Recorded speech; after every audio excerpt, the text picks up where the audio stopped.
Assalamualaikum warahmatullahi wabarakatuh. Alhamdulillahilladzi hadana lil Islam wa ma kunna linahtadiya laula an hadana Allah. Usalli wa sallim ala sayyidil bashar imamil muttaqin habibina wa qaidina wa qurrati ayunina Muhammad ibni Abdullah al-mab'uts rahmatan lil alamin wa ala alihi at-tahirin wa ala ashabihi al-akhyar alladzina jahadu fillahi wa nasharu hadzal din wa ala sairi ummatihi alladzina yattabi'una hudahu ila yaumiddin. Amma ba'd, usi nafsi wa iyyakum bitaqwallahi faqad fazal muttaqun. Raditu billahi rabba bil islami dina wa Muhammadin nabiyya wa rasula. Asbahna ala fitratil islam wa ala kalimatil ikhlas wa ala dini nabiyyina Muhammadin sallallahu alaihi wasallam wa ala millati abina Ibrahim hanifa muslima wa kana minal musyrikin. Allahumma ma asbaha bi min ni'matin aw bi ahadin min khalqik fa minka wahdaka la syarika lak falakal hamdu wa lakal syukur. Jamaah sekalian, para masyayikh dan hadirin hadirat yang dirahmati Allah.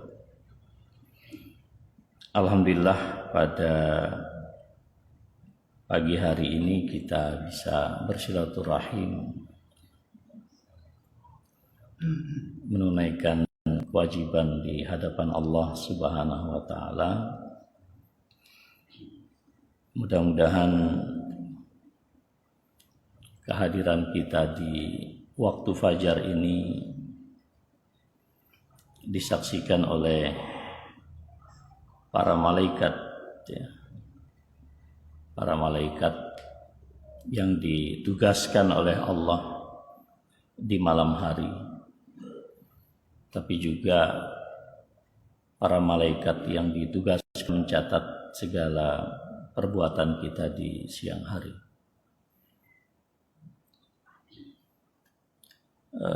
Jamaah sekalian yang saya muliakan, saya diberi amanah untuk sama-sama mengkaji kembali, ya, tentang Al-Quran sesungguhnya. Yang saya lihat di poster itu judulnya Jahiliyah modern. Sesungguhnya sebelum masuk pada terminologi jahiliyah, kita ingin membaca apa yang disampaikan oleh Allah, mengkaji secara semantik ma ma'anal jahl fil Quran. Karena keterbatasan waktu, saya tidak akan menyampaikan secara detail, ya. Dalam penjelasan Al-Quran, ya, makna al-jahl, ya, dengan berbagai macam derivasinya, itu kurang lebih dijelaskan oleh Allah. Pertama, as-safah. Safah itu, ya, kebodohan. Wa riwayatul kazib anillah. Jadi kebodohan kemudian meriwayatkan kedustaan atas nama Tuhan. Ya.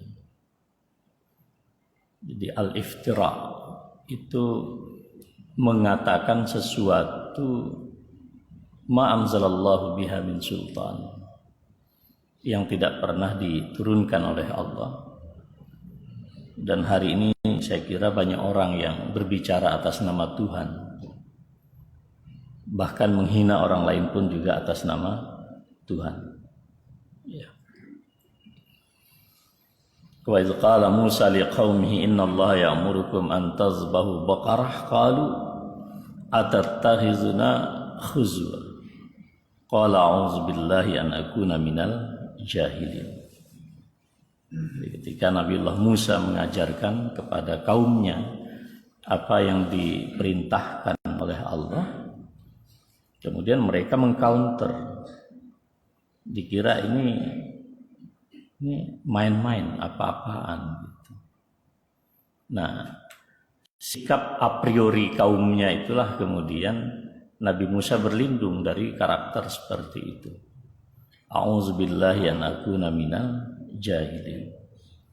Jadi banyak orang hari ini kalau dikatakan ini diajarkan oleh Allah, dia nggak mau.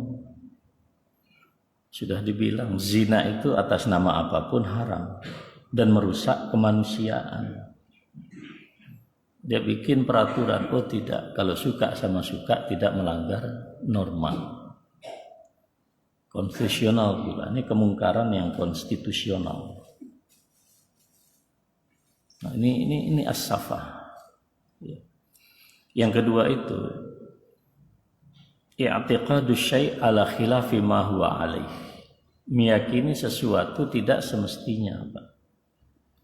Ustaz Fitri cerita kepada saya, banyak tradisi masyarakat kita yang seharusnya tidak begitu. Tapi mereka meyakini seperti itu dan tidak mudah kita lakukan perubahan. Jadi saudara sekalian yang saya muliakan, ya, jadi mispersepsi tentang sesuatu itu juga disebut kejahilan di dalam Al-Quran. Yahsabuhumul jahil aghniya minat ta'affuf. Jadi ada orang-orang yang memang begitu sabar menjalankan ajaran Allah. Mereka bisa bertahan, ya. Itu kadang-kadang diduga lemah gitu. Itu karena kebodohan sebetulnya. Kan seringkali kalau ada suatu peristiwa gitu, Muhammadiyah kita ini tidak biasa merespon sesuatu itu spontan, Pak. Jadi ketika peraturan Menteri Pendidikan itu keluar, semua ormas sudah teriak, sebagian turun di jalan, kita masih melakukan pendalaman tentang persoalan itu. Lalu dituduh, wah Muhammadiyah semangat nahi mungkarnya sudah kurang. Padahal bukan gitu persoalannya. Persoalannya itu kita memahami dengan baik. Karena apa? Al-hukmu ala syai' far'un an tasawwurihi. Ketika menghukumi sesuatu itu bagian daripada persepsi kita. Dan para fuqaha kalau ingin memberikan suatu hukum terhadap suatu persoalan, maka tasawurnya itu harus jelas, Pak. Persepsinya tidak boleh salah. Ini sekarang banyak diantara kita juga, para dai pun juga demikian. Ya. Kita tidak setuju dengan berbagai macam perilaku kesyirikan di kuburan misalnya, tetapi belum tentu semua peristiwa yang terjadi dalam ziaratul kubur lalu otomatis kesyirikan. Maka apa yang terjadi di satu daerah, masyarakat sampai demo 6.000 orang membakar pesantren, itu bukan karena, jangan semata-mata menyalahkan masyarakat. Karena ada tasawur pada seorang dai mubalik yang belum selesai tentang struktur sosiologi masyarakat, apalagi tentang sejarah kebudayaan yang ada di situ. Maka Huzaifah, Mu'adz bin Jabal, ketika beliau diutus, dan Mu'adz bin Jabal ini orang yang memahami betul struktur geografis, termasuk juga persoalan kebudayaan yang ada di Yaman, di selatan Saudi. Itu pun Nabi masih katakan kepada beliau, innaka ta'ti qauman ahla kitab. Hei Mu'adz, diwanti-wanti. Anda akan datang kepada satu masyarakat dan mereka itu ahli kitab. Ahli kitab punya karakter, Pak. Maka strategi komunikasinya berbeda. Iya kan? Menghadapi satu kekuasaan dipimpin oleh Pak SBY dengan Pak Jokowi berbeda, sama-sama presiden. Tapi strategi dan pendekatan berbeda. Menghadapi Pak Karno, Pak Harto berbeda. Substansi tidak. Gitu loh, Pak. Jadi ini yang kedua. Jangan sampai tasawur kita apalagi sebagai dai, ya. Jadi dai kalau ingin menyelesaikan satu persoalan, Ustaz Fitri cerita bagaimana beliau melakukan transformasi pemahaman masyarakat tentang kuburan, ya. Saya kira perlu ada dialog, Pak. Perlu ada kesepakatan. Kalau keluarganya masih resisten, misalnya yang ideal ada 1 sampai 5, mereka menolak 1 sampai 3, kan masih 2 kebaikan yang tersisa. Ma la yudraku kulluhu la yutraku julluhu. Jadi jangan kalau enggak 5 saya enggak mau, itu berarti mubaliknya enggak punya pandangan yang baik. 5 yang ideal, 3 ditolak, 2 diterima. Jangan tinggalkan yang 2, Pak. Karena kaidah agama kita, yang tidak bisa diraih semuanya bukan ditinggalkan semuanya. Sehingga ada titik temu, Pak, antara masyarakat dan para dai kita. Ketiga, al-jahl itu bermakna al-ma'siyat. Innamat taubatu 'alallahi lilladzina ya'maluna su' bijahalah. Jadi melakukan kemaksiatan itu konteksnya juga kebodohan. Maka orang bermaksiat mesti bodoh. Koruptor mesti bodoh, meskipun profesor. Meskipun ulama. Ada nggak ulama yang korup? Ada juga. Karena korupsi yang terbesar bukan cetak buku matematika, tapi Al-Quran. Ya kan? Bapak pernah mendengar. Anda bisa bayangkan itu. Mencetak komik dengan harga yang tidak semestinya itu korupsi. Ini Al-Quran. Ya. Jadi itu makna yang ketiga. Yang keempat, ya, yang dinyatakan dengan al-jahl itu adalah apa? Ad-dhalal bimasyiatillah. Kesesatan dalam apa? Memahami kehendak Allah Subhanahu wa taala. Walau annana nazzalna ilaihimul malaika wa kallamuhumul mauta wa hasyarna alaihim kulla syai'in qubula ma kanu liyu'minu illa an yasha Allah walakinna aktsarahum yajhalun. Jadi saudara sekalian, kalau orang-orang kafir, apakah mereka akan menerima kebenaran kalau langsung yang diutus oleh Allah malaikat? Belum tentu. Itu sama saja dengan ketika peristiwa insyiqaq al-qamar, Pak. Terjadi malam rembulan purnama, lalu Rasulullah berhadapan dengan orang-orang musyrik di Mekah. Muhammad, kalau apa yang Anda ucapkan itu benar, coba belah itu bulan. Iqtarabatis sa'atu wan syaqqal qamar. Nabi bertanya, nanti kalau bulan itu terbelah, you beriman tidak? Wah, kita lihat dulu. Nah, ini.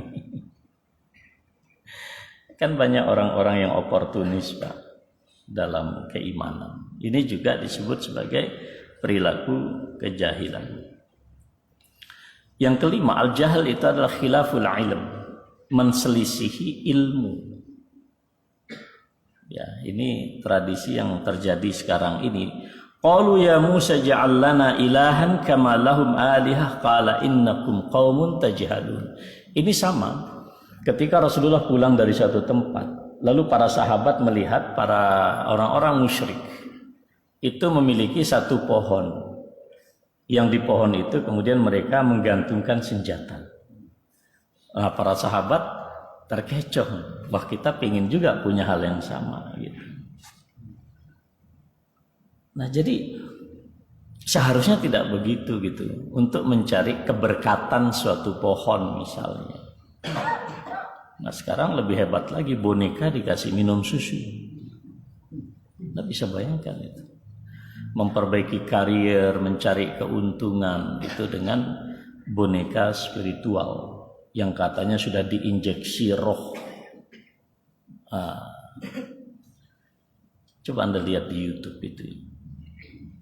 Tapi kita akan memasuki dunia yang lebih dahsyat daripada itu. Sebelum sebelum Covid saya sempat ke Jepang dan saya sudah mengamati perilaku orang. Jadi anak Jepang sekarang itu lebih suka kawin sama boneka, Pak. Karena bagi mereka perkawinan itu beban dalam kehidupan. Dia harus investasi. Sehingga pemerintah Jepang saat ini memberikan tunjangan yang begitu besar bagi anak-anak muda yang mau punya anak banyak. Coba di Banjarmasin diberikan itu. Oh, rame masjid ini orang nikah. Saking terjadi depopulasi, Pak. Jadi terjadi krisis populasi di Jepang. Nah, Indonesia kalau ini kita biarkan boneka arwah ini terus menjadi tren, mungkin ke depan anak-anak muda kawin di KUA lu bawa boneka dia. Iya kan. Sekarang kan eranya robotik, Pak, dan kita akan masuk kepada dunia metaverse. Dunia digital yang sangat dahsyat. Dan tidak menutupi kemungkinan ke depan orang akan neko-neko dengan membuat Ka'bah yang virtual lalu melakukan bukan manasik tapi betul-betul ritual haji itu secara virtual. Dia pakai kacamata kacamata khusus gitu ya, seolah-olah dia memang berada di tempat itu. Dan sekarang dimulai dengan cara sholat Jumat virtual. Maka fatwa tarjih itu tidak sah, Pak. Nah, kalau Anda sholat Jumat virtual, dulu sebelumnya di Jogja itu, karena begitu dia rakaat kedua, Zoom-nya macet, Pak, karena koneksi, bubar sendiri. Ini memang saya termasuk yang sangat mendukung tarjih mengeluarkan fatwa tidak sah orang melaksanakan sholat Jumat secara online. Nah, kalau enggak nanti kita setiap malam bisa sholat di Masjidil Haram, Pak. Karena maghrib itu sekitar jam 11:30. Waktu Isya masih belum habis lah. Anda bisa bayangkan kalau nanti takmir masjid begitu kreatif, dipasang layar monitor di alun-alun utara Jogja, lalu semua orang ingin sholat di Masjidil Haram, ikut Syekh Surem begitu di lapangan di depan Masjid Gede Kauman. Apa jadinya agama? Itu khilaful ilm. Bukan begitu yang diajarkan oleh agama kita, ya. Kemudian yang keenam, al-jahl itu adalah khilaful haq, menselisihi al-haq. Khudhil afwa wa'mur bil 'urfi wa'rid 'anil jahilin. Ya, para dai, para mubalik, kedepankan sikap legowo, empati, memaafkan. Dan kalau melakukan perintah dakwah, al-'urf, tolong perhatikan perspektif lokalitas, Pak. Belum tentu keterus terangan di Yogyakarta itu relevan dengan keterus terangan di Banjarmasin. Bukan kita persoalan menyembunyikan kebenaran. Jadi ketika terjadi ada anak muda menendang sesajen, itu saya kira bukan persoalan sesajen, Pak. Karena Mas Nusron Wahid saja mengkritik sesajen. Lalu dalam videonya dia bilang, cobalah belajar kepada Muhammadiyah. Nusron Wahid aja nggak setuju ada sesajen, Pak. Apalagi pemuda Muhammadiyah. Kan gitu. Tapi yang jadi persoalan bukan sesajen. Cara Anda menendang sesajen, divideokan, diviralkan, itu kejahilan dalam dakwah. Lalu masyarakat marah. Lalu Anda mencari pembelaan. Dulu para nabi juga dibully kok. Loh, kok cepat sekali Anda mensejajarkan diri dengan para nabi? Para nabi dibully, disiksa, itu murni karena orang-orang musyrik menolak kebenaran. Akhlak selesai, Pak. Tidak ada urusan nabi dimusuhi karena akhlak, nggak ada. Akhlak selesai para nabi itu, Pak. Jadi kalau orang resisten masa itu karena kebenaran yang dibawa Nabi. Kalau kita tidak, sikap sosiologis kita yang tidak tepat, maka khuzil afwa wa'mur bil urfi. Al-urf itu kan tradisi lokal yang tidak bertentangan dengan syariat. Maka Muhammadiyah mengenalkan ada yang disebut dengan dakwah kultural sebetulnya.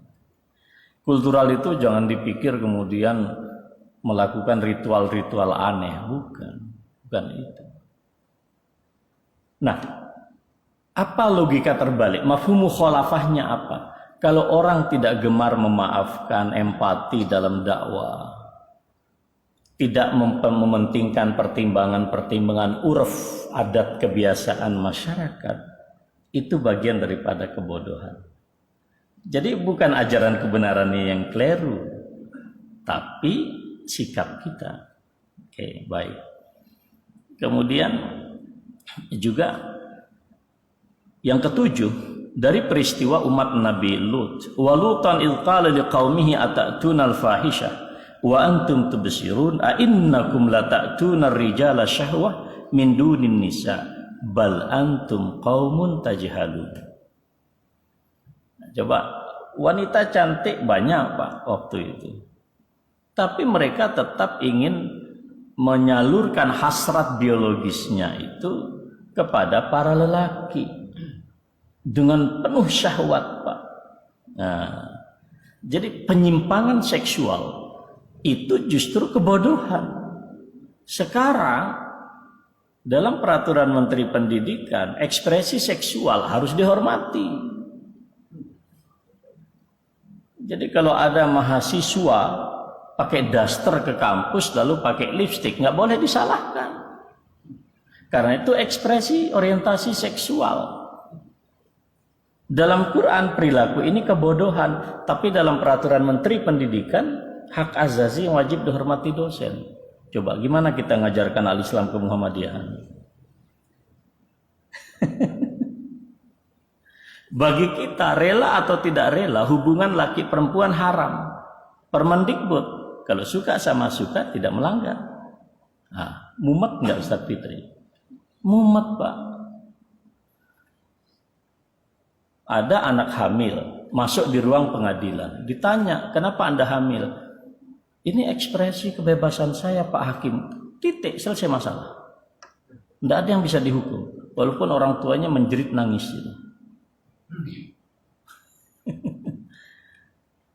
Nah sekarang kita dipaksa mengakui norma-norma yang menyimpang itu secara konstitusional. Loh kalau aku ngomong kayak begini Pak, jangan katakan, oh Ustadz ini kok tidak taat pemerintah. Oh enggak, Muhammadiyah punya paham. Kalau pemerintah lurus kita dukung, kalau pemerintah tidak lurus ya kita ingatkan.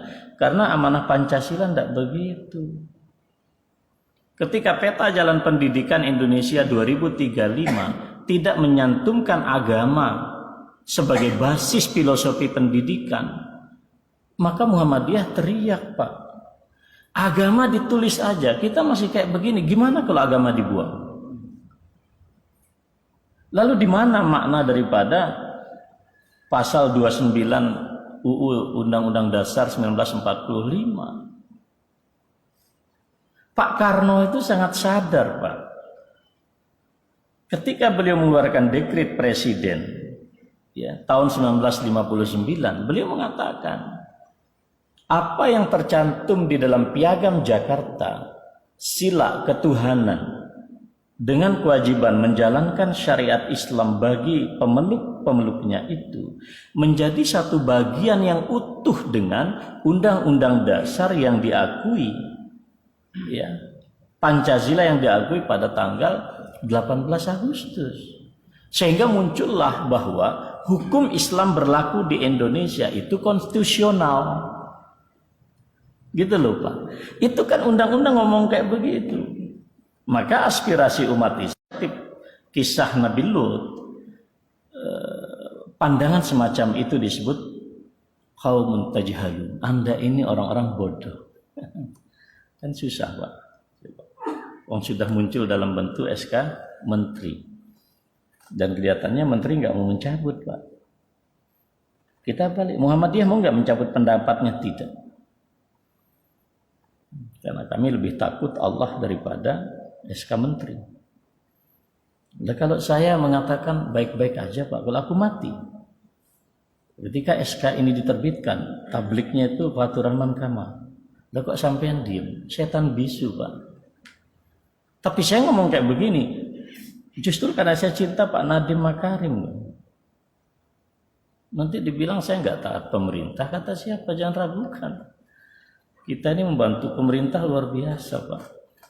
Kalau semua perguruan tinggi Muhammadiyah close Pak, bisa mumet masyarakat nggak sekolah itu. Kita membantu tugas negara. Dan Muhammadiyah nggak hidup dari APBN, mohon maaf. Berdarah-darah kampus kita mencari dana Pak. Ya. Jadi ngapunten Pak ya, nih kalau didengarkan. Jadi ini. Nah yang disebut juga, ya, qala innamal ilmu indallahi wa uballighukum ma ursiltu bihi walakinni arakum qauman tajhalun. Al-Ahqaf 23. Ketika para nabi mengajarkan kebenaran kepada kaumnya, lalu kan mereka menolak. Nabi Nuh ditolak, disiksa Pak. Nabi Isa pun juga tidak pernah mengajarkan ada Tuhan selain Allah. Nggak pernah Nabi Isa. Tapi apa yang terjadi? Resistensi terhadap kebenaran itu disebut oleh Allah dengan lisan para nabi, walakinni arakum qauman tajhalun. Anda ini orang-orang bodoh. Yang kesembilan, kebodohan itu adalah karakter karakter kemunafikan, hipokrasi, karakter jiwa yang terbelah. Kalau di masjid soleh, kalau di kantor korupsi. Ini orang-orang yang punya nomor WhatsApp-nya para malaikat sehingga bisa negosiasi. Gitu. Kalau di baliho-baliho itu kelihatan orang soleh. Ya kan? Tapi sebetulnya tidak melakukan apa-apa untuk Republik. Itu juga disebut sebagai al-jahl. Wa ta'ifatun qad ahammathum anfusuhum yazunnuna billahi ghairal haqqi zannal jahiliyah. Spekulasi. Jadi banyak pula orang saling menyesatkan itu tidak yakin betul orang itu sesat Pak, hanya mengira-ngira saja itu. Contoh ya, saya contohkan saja. Ini kita diskusi Pak. Perpindahan ibu kota negara itu kan bukan wahyu Pak. Itu kesepakatan politik, bisa benar bisa tidak. Terlepas daripada mendukung perpindahan ibu kota negara ke Kalimantan ini, jangan buru-buru kemudian menghubungkan orang yang tidak setuju dengan akidahnya Khawarij. Lalu bikin poster. Di mana-mana perpindahan ibu kota negara itu biasa dalam sejarah, dari Mekah ke Madinah, Madinah ke Baghdad. Dan yang menolak perpindahan ibu kota itu hanyalah kaum Khawarij. Nah, Din Samsudin sudah masuk Khawarij. Ini kan latah Pak. Tidak bisa menyamakan perpindahan Madinah waktu itu dari pada masa Ali bin Abi Thalib radhiyallahu taala anhu, Madinah kemudian ke Baghdad. Kemudian dari Jakarta ke mana ini? Ke Kalimantan. Ada aspek macam-macam, Pak. Kok tiba-tiba dikaitkan dengan teologi Khawarij? Ini gimana gitu loh. Ini saya kira apa ya Pak ya, jadi ya jangan begitulah. Biasalah dalam bernegara ini. Apa Muhammadiyah ketika menolak dan kritik terhadap, saya juga salah satu timnya itu, peraturan Menteri Pendidikan, lalu saya menjadi Khawarij. Lalu bagaimana sikap Anda yang menerima seks suka sama suka itu halal? Ayo, gimana tanggung jawab Anda di hadapan Allah? Mau diem saja? Kalau Anda mati, tanggung jawabnya apa para mubalik? Kami justru meluruskan, ini negara sudah tidak sesuai dengan sila ketuhanan gitu loh. Kok dibilang khawarij? Khawarij itu kalau saya mengerahkan semua pasukan mubalik se-Indonesia, angkat senjata kepung istana, itu baru khawarij, Pak. Dan itu haram hukumnya, dan tidak mungkin Muhammadiyah melakukan itu. Karena bagi kita wajib taat kepada pemerintah yang konstitusional. Terlepas apakah itu pilihan saudara atau tidak, yang penting konstitusi sudah melegitimasi. Tugas kita adalah patuh. Tapi kalau ada kekurangan, tugas kita menggenapi. Kalau ada yang tidak tepat lurus kita, tugas kita meluruskan. Tidak ada urusan dengan khawarij. Saya kan belajar akidah juga di Madinah.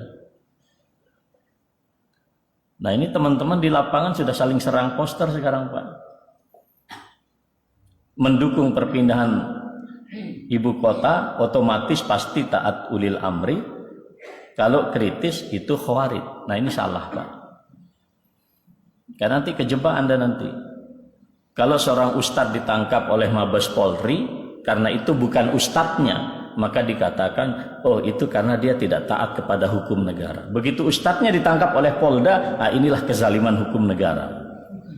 Ini urusannya apa Anda nih kok nggak konsisten? Lah pasal yang dipakai sama kok. Ya toh? Hanya beda ustadz aja tuh. Ya kan? Satu Habib Rizik, yang satu jauh di bawah saya di Madinah. Sama-sama pasalnya sama. Yang fair lah.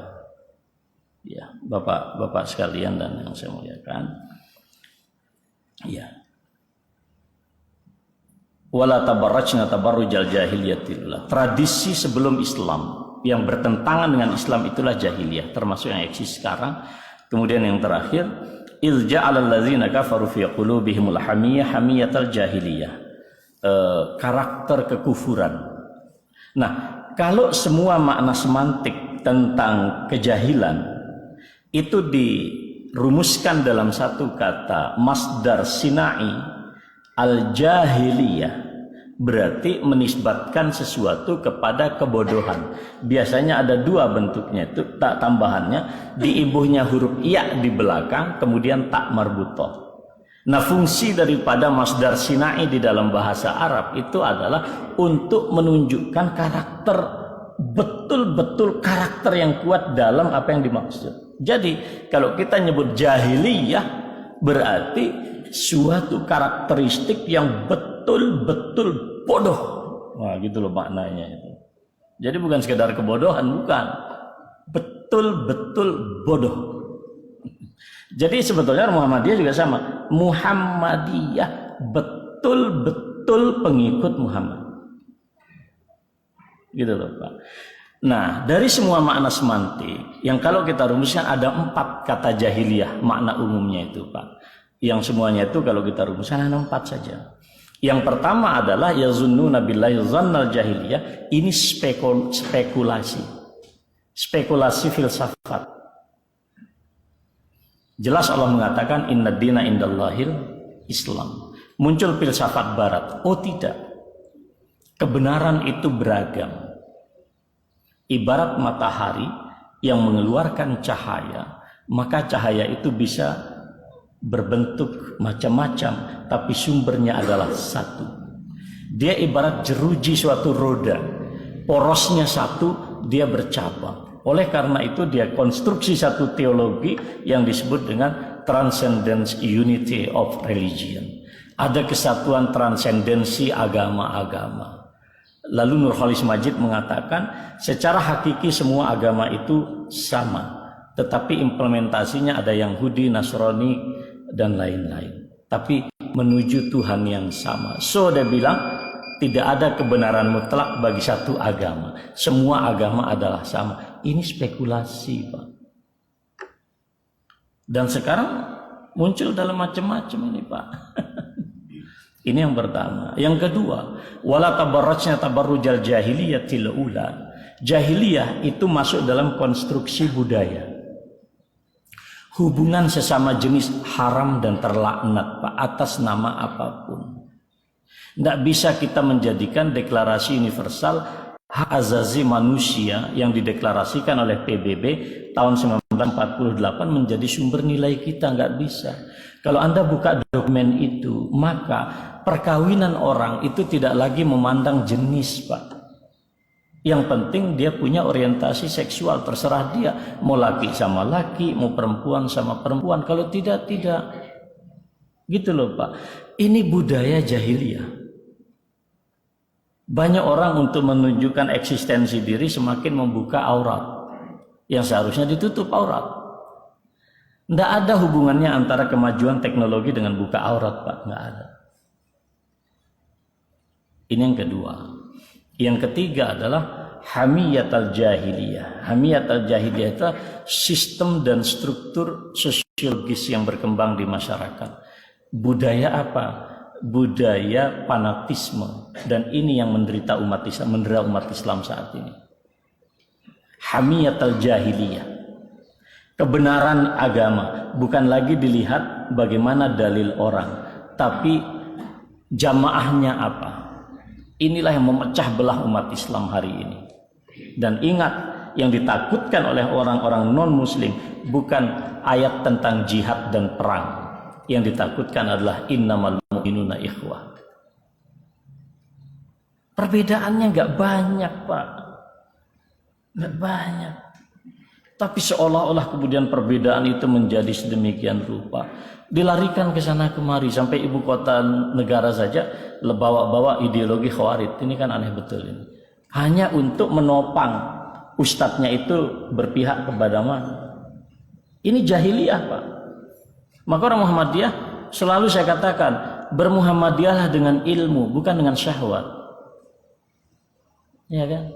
Nah, yang terakhir itu di dalam kata jahiliyah itu di dalam Al-Quran, afa hukmal jahiliyah yabghun, sistem hukum, Pak. Coba lihat sekarang, saya melaporkan orang ini, kalau saya melaporkan orang melakukan kejahatan, maka dalam Islam saya harus membawa bukti, Pak. Kan begitu. Saya membawa bukti orang ini melakukan kejahatan. Sekarang berbalik di negeri kita. Orang yang melaporkan kejahatan justru dituduh melakukan kejahatan. Maka seorang ilmuwan dari barat mengatakan, kalau Anda membongkar satu kejahatan, kok kemudian Anda dituduh jahat, yakinlah Anda sedang berada di tempat dikuasai oleh penjahat.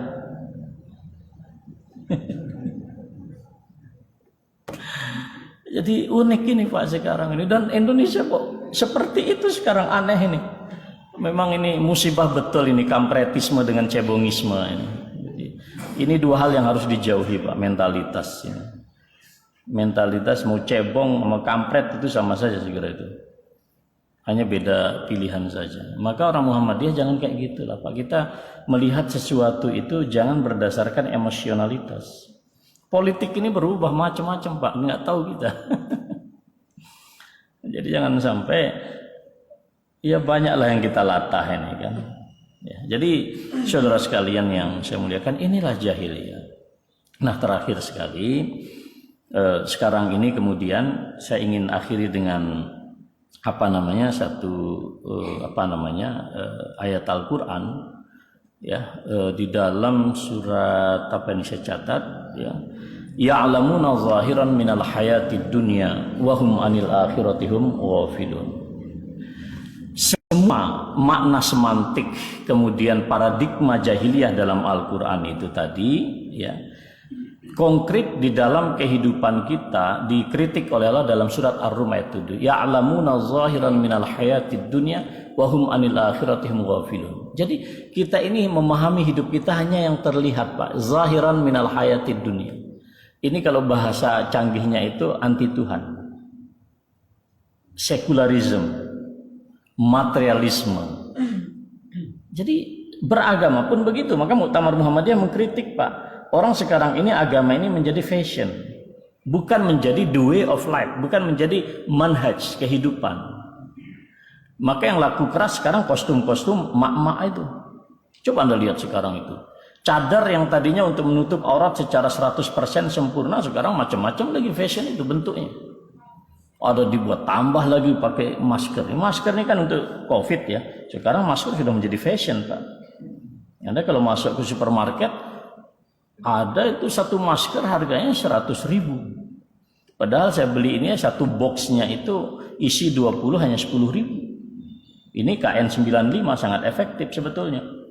Tapi dia nggak seni. Jadi fashion, agama itu menjadi hiasan. Nah, kalau orang ini terjebak dengan dunia artifisial, kan banyak orang soleh di sosial media, banyak para mufti di sosial media. Mengapa umat ini jadi kacau? Di antaranya karena mufti-mufti yang ada di sosmed ini. Sehingga para ulama mengatakan kalau orang bodoh itu tahu diri saja, kayaknya masyarakat kita ini nggak terlalu ribet gitu. Tapi karena semua orang berfatwa, lihatlah COVID. Mekah itu Pak, kurang apa orang alim di sana di Saudi itu? Strict Pak, langgar fatwa ditangkap. Saudi ada seorang masyayikh itu tidak setuju dengan fatwa Hayat Kibar, ditangkap Pak. Di Mesir ditangkap, Yordan ditangkap. Kenapa?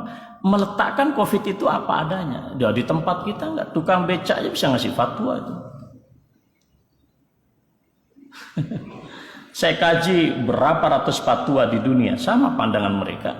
Konstruksi hukumnya sama, dalilnya sama, istinbatnya pun juga sama. Perbedaan kecil saja. Karena ada otoritas, Pak. Tapi sekarang kita ini pandangan ulama yang begitu kaya raya dengan pemaparan dalil hanya dilawan dengan satu postingan.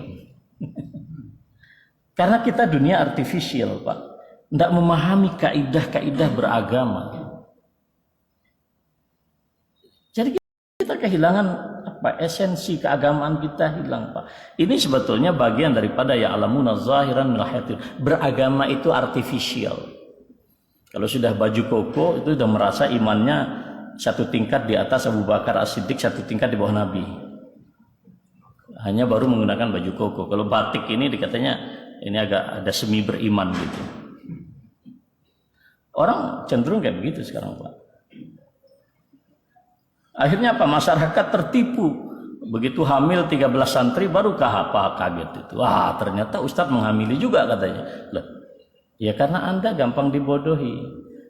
Kalau orang sudah pakai pakaian itu Anda kira sudah 11-12 dengan malaikat Jibril.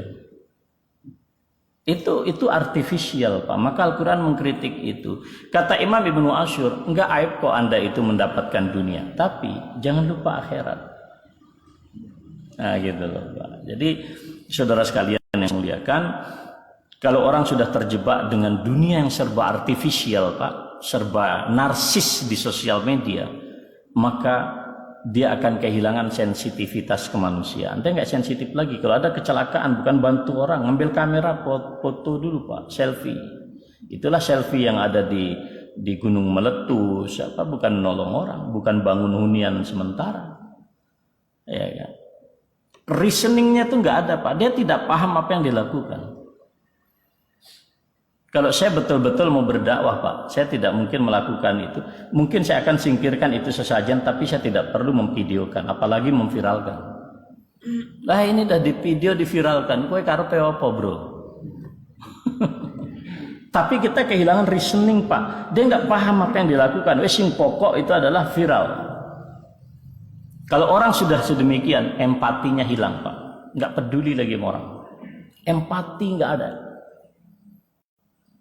Kalau orang empatinya sudah ada, maka ruhnya akan hancur. Kalau ruh sudah hancur, you menjadi manusia robot. Walaupun berbalut apapun. Nah ini berbahaya, Pak. Ini jahiliyah zaman modern. Nanti kawin nggak mau tapi punya anak boneka. Nikah nggak mau punya pasangan boneka cantik. Jepang sudah terjadi. Indonesia jangan sampai. Nek ngomong kayak gini nanti dibilang radikal. Enggak, saya dengar radikal. Saya insya Allah masih bisa agak ingatlah itu. Gitu Pak, saya kira demikian Ustaz, tidak perlu ada pertanyaan saya kira ya. Karena kita biar dapat syuruk ya. Syuruk sudah lewat. Tadi saya dibisiki sama Mas Fadli jam 62 berapa Ustaz? Ada 7-an. Saya kira demikian saudara sekalian yang saya muliakan. Nasrun wal fathul qarib. Wa sallallahu ala nabiyina Muhammad Wassalamualaikum warahmatullahi wabarakatuh.